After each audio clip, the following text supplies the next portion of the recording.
Last night, I accomplished something that I've been trying to do for I don't know, not 4 years, 3 years maybe. I got a recurring client that allowed me to, well, I had already quit my job, but I was able to replace the income from my part-time job completely from regular, recurring, contracted freelance business. So, my time is completely my own. I'm fully remote. I'm not bound to any locations. I am doing video editing for YouTube. It pays all my bills and more, and I'm really happy about it.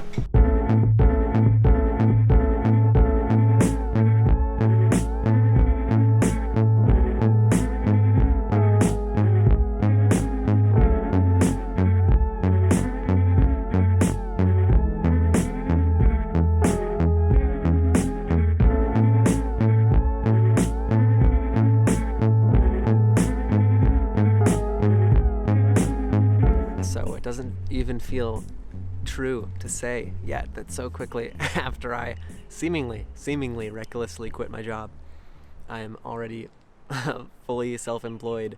It feels great. I've been wrestling with the feeling oh, I should have done this sooner.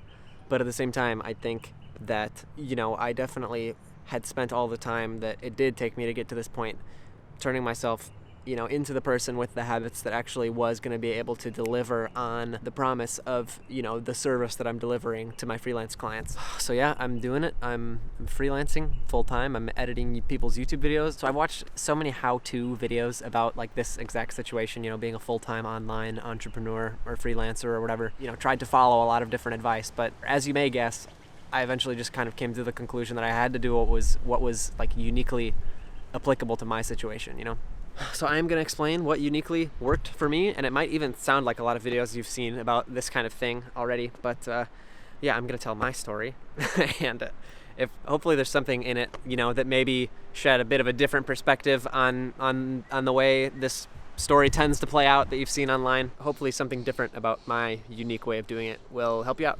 I am at Umpqua Lighthouse State Park. There's these trails up to this little lake back here. The last time I was at this state park, I filmed the beginning of taking the Jordan Peterson self-authoring program. So it's like a writing program where you kind of analyze your life and your future plans and how you're going to implement daily habits to do those things. And I've done a lot of those things. Yeah, it's a cool perspective to have coming back to this place for the first time since I did that. But I'm about to sit down right there, film a podcast, talk about this week, how it all happened. Check out this episode of the Thrive podcast. It'll be up by the time you see this. We're going to talk about two things in this story, I guess, that enabled me to do this. First, the foundational habits of me as a person, I think, that made it so I'd be able to do something like this at all. And then step by step, what I actually did. So, what courses I followed, what websites I used to reach out to people, what type of people I reached out to, and so let's get right into it.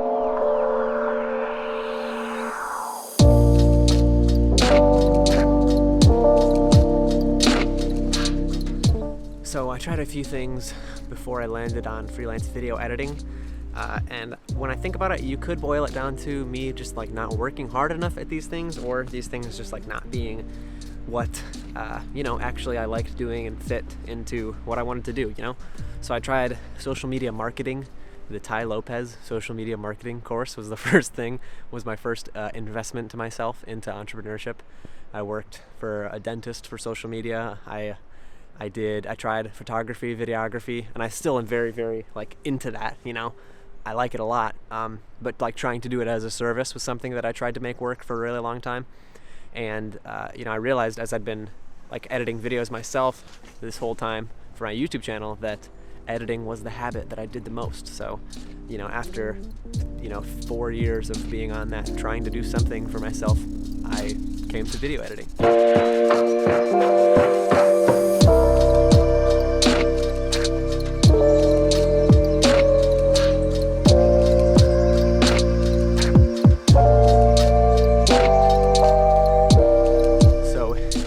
Tracking my habits is something that I've done pretty extensively since I started doing it. First, I kind of got into journaling, like writing something in my journal at all as a habit, just tracking whether or not I did the habit of journaling at all. If I sat down and checked a box in the journal, I counted that as journaling, But once I had done journaling for so long, I'm like, okay, I can plug other things into this habit that I already have. So I had the habit of journaling.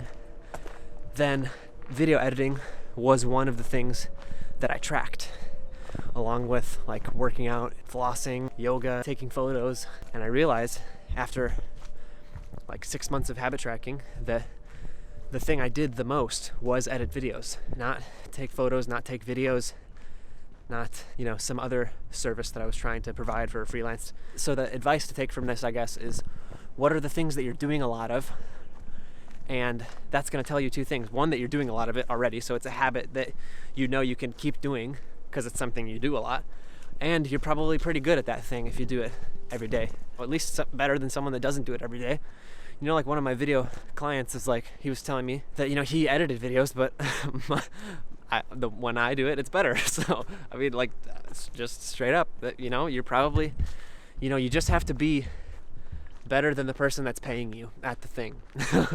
That sounds kind of like tricky, but it's literally not. Because that's what they're paying you for, because you're better at the thing. So it worked out to be video editing for me, and just kind of like, I guess, consulting on YouTube in general, because I am doing work like that too. So when I quit my job in that video last week, I knew that I was someone who already had optimized myself for the habits that were needed to do what I was going to be doing, So it didn't really feel like that much of a risk. Ooh. I am going down here. Whoa, dude.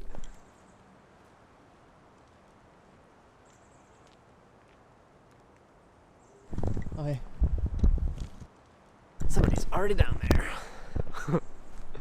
Whoa, dude, look at this.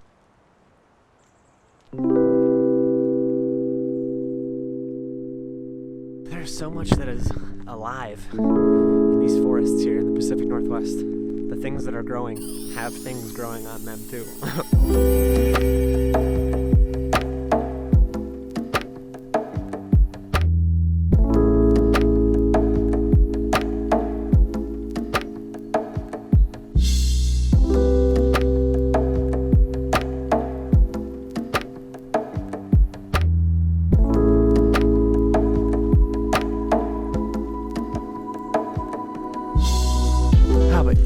Everything came together so quickly once I quit. Like, I had such a busy week. I got 3 clients. I was on a podcast, Friends of Ben podcast. Shout out to Ben. I was on a podcast. I did a consulting call with just like a lesson, I guess. One of my subscribers, wanted to learn some things from me. So I planned out a lesson. I planned out a bunch of things that I've picked up over the years, and I taught him for an hour. If that's something you're interested in, shoot me a DM on Instagram. That was cool to be able to help out. So, and I also just have been keeping on top of my own videos too.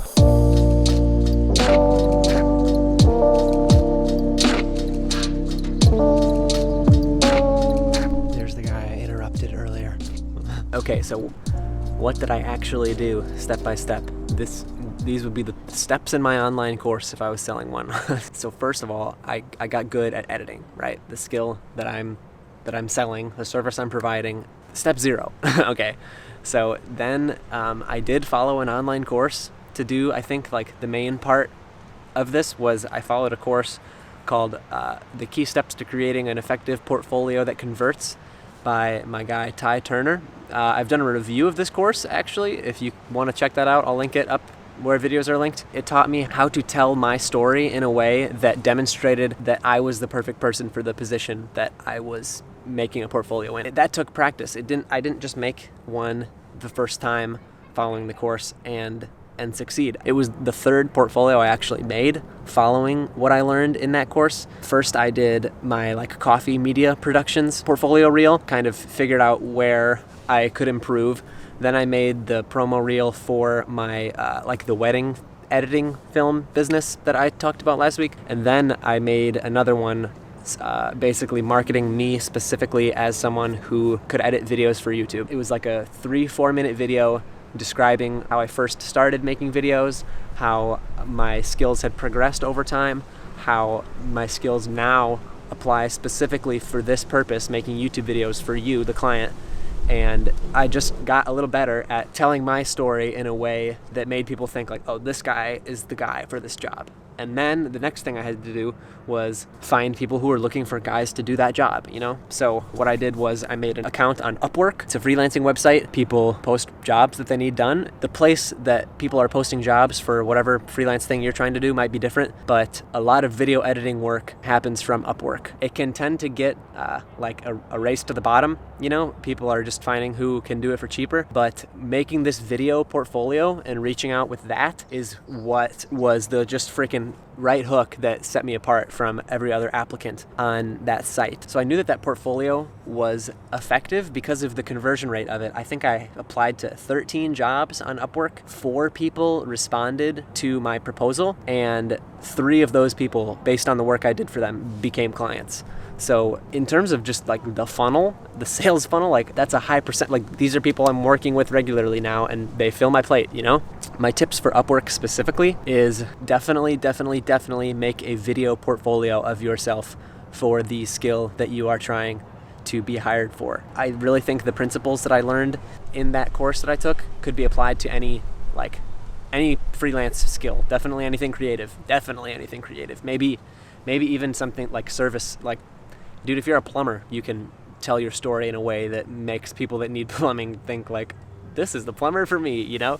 Yeah, so in terms of Upwork and applying to jobs, definitely make sure that you can knock it out of the park with the job that you're applying for. Don't even apply to it if you can't over-deliver. Also, you can tell on Upwork when the last time the client viewed the project was, and if that's just a really long time, then I just assume they've hired somebody and I leave it. You can also see how many people have applied for the job. So if there's like 50 people that applied for the job, find another one. I'm not going to apply to that one. I'm not going to waste my points to apply to that one because it does cost money to apply to the jobs. Yes, okay, so here's an actual response from one of my clients.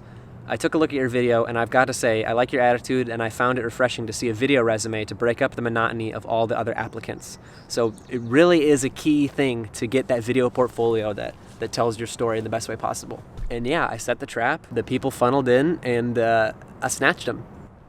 I'll link my website and that portfolio video that I made, so you can check that out.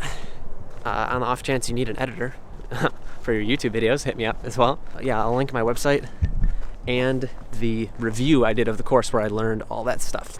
So yeah, that was it. This is my series, moving to California, documenting a meaningful story every week on my journey to move to LA and become, you know, the most famous person. So if you need any help with anything, if you want to get on like a consulting call like I did, if you want to just talk about basketball cards, feel free to DM me on Instagram, join the Discord. I have a Discord where we're talking about all our favorite things, and stay tuned. Watch last week's episode if you haven't seen it. Check out the Thrive podcast, where I talk about what my routine and my day has been like since becoming a full-time freelancer. This week's episode I filmed here in the state park, and I'll see everybody next week. Thank you for all the support. You won't want to miss the next step in the journey. Take it easy, guys. Appreciate you.